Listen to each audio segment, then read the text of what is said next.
Hello दोस्तों, आज हम पढ़ेंगे हिंदी लोकवाणी का दूसरा पाठ झुमका। तो चलिए शुरुआत करते हैं। इस पाठ के लेखक हैं सुशील सरित। सुशील सरित जी आधुनिक कथाकार हैं। आपकी कहानियाँ निबंध विविध पत्र पत्रिकाओं में प्रायः छपते रहते हैं। तो सुशील सरित जी एक आधुनिक लेखक हैं जिनकी लिखी हुई कहानियाँ निबंध यह विविध पत्र पत्रिकाओं में हमेशा छपते रहते हैं। जैसे कि उनकी एक लिखी हुई कथा है जो है झुमका। ये इस पाठ में हमें पढ़नी है। तो गद्य संबंधी देखते हैं। वर्णनात्मक कहानी जीवन की किसी घटना का रोचक प्रवाही वर्णन कहानी है। तो दोस्तों, जीवन में कोई ऐसी घटना घटी हो जो रोचक हो और उसका अच्छी तरह से वर्णन कहानी कहलाता है। प्रस्तुत कहानी के माध्यम से लेखक ने प्रच्छन्न रूप में परोपकार, दया एवं अन्य मानवीय गुणों को दर्शाते हुए इन्हें अपनाने का संदेश दिया है।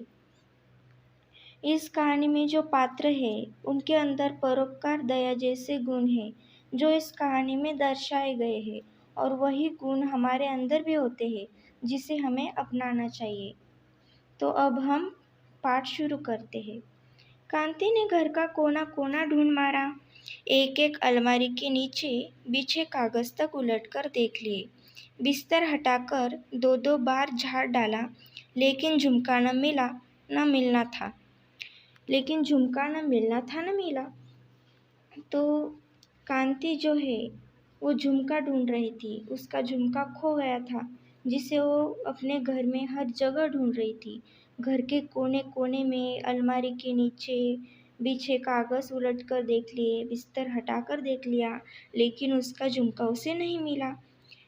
यह तो गनीमत थी कि सर्वेश को झुमके के बारे में पता ही नहीं था, वरना सोचकर ही कांति सिर से पांव तक सिहर उठी। गनीमत यानी संतोष की बात। तो संतोष की बात यह थी कि सर्वेश को झुमके के बारे में पता ही नहीं था।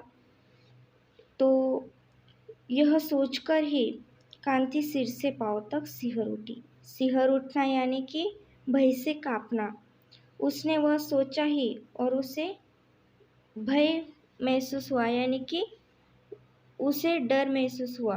अभी पिछले महीने ही तो मिन्नी की घड़ी खोने पर सर्वेश ने किस तरह पूरा घर सिर पर उठा लिया था। तो उसने फिर सोचा कि अभी पिछले महीने ही मिन्नी की घड़ी खो गई थी, तो सर्वेश ने किस तरह पूरा घर सर पर उठा लिया था। घर सर पर उठाना यानी कि शोर मचाना। तो कांति ने हाथ में पकड़े दूसरे झुमके पर नजर डाली, तो कांति के हाथ में दूसरा झुमका था और एक खो गया था। कल अपनी पूरे 2 साल की जमा की हुई रकम के बदले में झुमके खरीदते समय कांति ने एक बार भी नहीं सोचा था कि उसकी पूरे 2 साल तक इकट्ठा की हुई रकम से झुमके खरीद कर जब वो सर्वेश को दिखाएंगी तो वे क्या कहेंगे।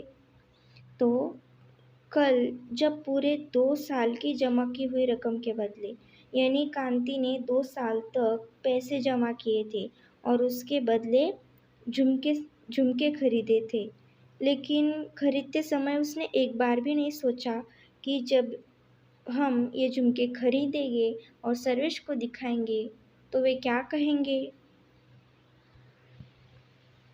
तो बिना सोचे ही उसने वो झुमके ले लिए। दरअसल झुमके का वह जोड़ा था ही इतना खूबसूरत कि एक नज़र में ही उसे भा गया था। 2 दिन पहले ही तो रमा को एक सोने की अंगूठी खरीदनी थी।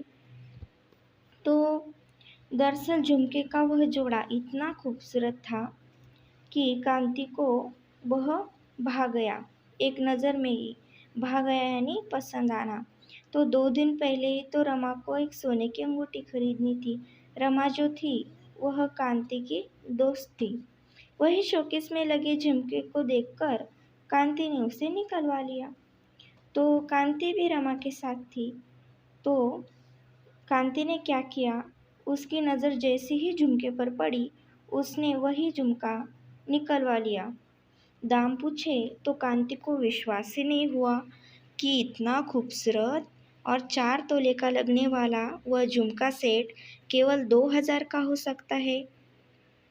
तो दोस्तों, जब कांति ने उस झुमका सेट को शोकेस से बाहर निकलवाया, लेकिन जब उसने दाम पूछे तो उसको विश्वास ही नहीं हुआ कि इतना खूबसूरत झुमका जो 4 तोले का लगता है मगर है नहीं, तो वह झुमका सेट केवल 2000 का हो सकता है। तो दुकानदार रमा का परिचित था, इसी वजह से उसने कांति के आग्रह पर न केवल उस झुमका सेट को शोकेस से अलग निकाल कर रख दिया, वरना यह वादा भी कर दिया कि 2 दिन तक इस सेट को बेचेगा भी नहीं। तो दुकानदार जो था वो रमा का परिचित था। रमा कौन थी? कांति की दोस्त। तो इसी वजह से उसने कांति के आग्रह पर झुमका सेट को शोकेस से अलग निकाल कर रख दिया। तो कांति ने आग्रह किया कि उसे वही झुमका सेट चाहिए। तो फिर शोकेस से अलग निकाल कर उस दुकानदार ने उस झुमका सेट को रख दिया और यह वादा भी कर दिया कि वह 2 दिन तक इस सेट को बेचेगा भी नहीं। पहले तो कांति ने सोचा कि सर्वेश से खरीदवाने का आग्रह करे, लेकिन मार्च का महीना और इनकम टैक्स के टेंशन से घिरे सर्वेश से कुछ कहने की उसकी हिम्मत नहीं पड़ी। तो दोस्तों, सर्वेश पहले इनकम टैक्स के टेंशन से घिरा हुआ था। तो कांति ने पहले तो सोचा कि उससे खरीदवाऊंगी, लेकिन बाद में उसने सोचा कि वो तो पहले ही टेंशन से घिरा हुआ है, तो फिर उसकी हिम्मत नहीं पड़ी कि हम कि सर्वेश से कुछ कहे और फिर वो भड़क जाए तो फिर क्या होगा, ऐसा उसे लगा। तो फिर उसकी हिम्मत ही नहीं हुई। तो अपनी सारी जमा पूंजी इकट्ठा कर वह दूसरे ही दिन जाकर वह सेट खरीद लाई। तो उसने अपनी 2 साल की जमा की हुई रकम के बदले में वह सेट खरीद लिया। अगले हफ्ते अपनी मैरिज एनिवर्सरी की पार्टी में पहनेंगी, तभी सर्वेश को बताएंगी। यह सोचकर उसने सर्वेश क्या, घर में किसी को भी कुछ भी नहीं बताया। तो दोस्तों, अगले हफ्ते ही कांति की मैरिज एनिवर्सरी पार्टी थी। तो उसने सोचा कि वो उस पार्टी में वह झुमका सेट पहनेंगी और तभी सबको बताएंगी। और यह सोचकर उसने झुमका खरीदने की बात घर में किसी को भी नहीं बताई, यहाँ तक कि सर्वेश को भी यह बात उसने नहीं बताई। आज सुबह रमा के आने पर जब कांति ने उसे झुमके दिखाए तो अरे, इसमें बगल वाला मोती तो टूटा हुआ है, कहकर रमा ने झुमके के एक टूटे मोती की तरफ इशारा किया। तो उसने भी ध्यान दिया। तो सुबह जब रमा आई और कांति उसे झुमके दिखा रही थी, तो तभी रमा की नज़र उस टूटे हुए मोती की तरफ पड़ी। तो उसने कांति को बताया और उस तरफ इशारा किया। तो कांति को भी यह बात दिख गई और फिर उन्होंने सोचा कि अब हम इस मोती को ठीक कर लेते हैं। तो अभी चलकर ठीक करा ले तो बिना किसी अतिरिक्त राशि लिए ठीक हो जाएगा। राशि यानी कि पैसे। बिना ज़्यादा पैसे लिए वह झुमका ठीक हो जाएगा। बाद में वह सुनार माने या न माने, ऐसा सोचकर वह तुरंत ही रमा के साथ रिक्शा करके सुनार के यहाँ चली गई। और सुनार ने भी, अरे बहन जी, यह तो मामूली सी बात है, अभी ठीक हुई जाती है। ऐसा किसने कहा? सुनार ने कहा। तो कहकर आधे घंटे में ही झुमका न केवल ठीक करके दे दिया, बल्कि यह भी कह दिया कि आगे भी कोई छोटी मोटी खराबी हो तो निसंकोच अपनी ही दुकान समझकर आ जाएगा, कहकर उसे तसल्ली दी। यानी कि वो जो सुनार था उसमें भी हमें ऐसे परोपकार, दया जैसे गुण दिखाई देते हैं। तो तसल्ली दी यानी कि उसे भरोसा दिया कि आगे चलकर भी अगर आप आए तो हमारी दुकान पर आ जाइएगा, हम जल्द से जल्द उसे ठीक करवा देंगे, ऐसा कहकर उसे तसल्ली दी। घर आकर कांति ने झुमके का पैकेट मेज पर रख दिया और घर के कामकाज में लग गई। तो कांति झुमके ठीक करवाकर घर पर वापस आ गई और उस झुमके के पैकेट को उसने मेज पर रख दिया और अपने घर के कामकाज में लग गई।